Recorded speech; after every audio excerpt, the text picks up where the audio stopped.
Hi, we're going to look at some of the views and the data export facilities available to us in SharePoint in this short video.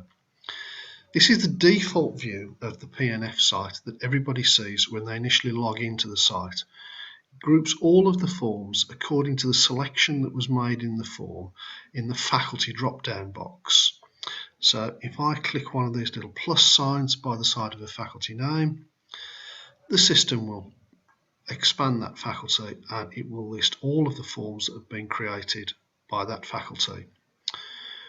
What the system is doing, it's using the data in the form itself to create these groupings and populate the column headers that we can see across the top of the form.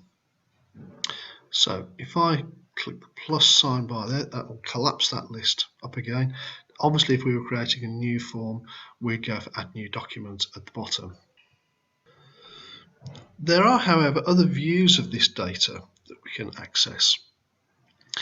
If you click the library tab at the top, we get a slightly different view and the menu ribbon will appear. And you can see we have a section here, current view. And currently it says group by faculty, the default view that everybody sees when they log into the site. If I click the little plus sign, little drop down sign there, we can see that there are a number of other views. Now I'm going to skip over the personal views here in this video and I'm going to concentrate on the public views. These are views of the data that are available to everybody that uses the system. Now let's say I was in the centre and I was more interested in just the status of all of the bids.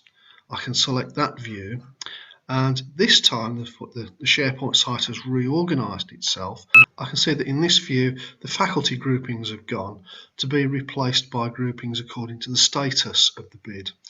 Again, if I click the little plus sign, the system will expand the list of forms within that grouping, and you can see that there's a range of faculties represented in here. Scroll back up to the top and close that off. Now we can do some more sophisticated groupings, and we can actually apply some filtering to this list. If I click back to the library tab, I have a view here, non-sterling bids and projects. Much smaller numbers of projects here now, because we're only showing a subset of the projects. In this case, all of those bids and projects where the currency or bid is denominated in something other than sterling. We close that section up, and the final quick thing for this section is looking at the data export capability. We can see we've got a listing of projects here. Lots of people will want to get this out into Excel to do some more detailed analysis of it. Well, that's really easy. What we export is the data that's visible in the current view.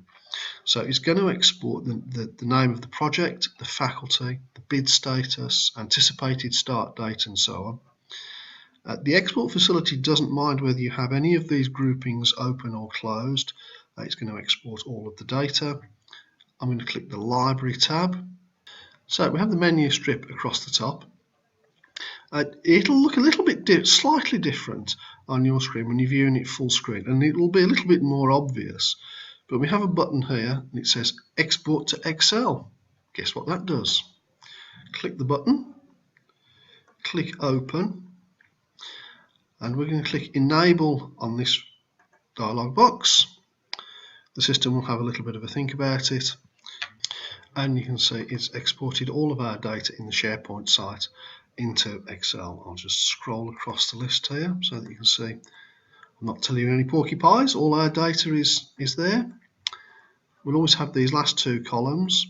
You can generally just delete those columns. Scroll back to the front. It's retained hyperlinks back to these.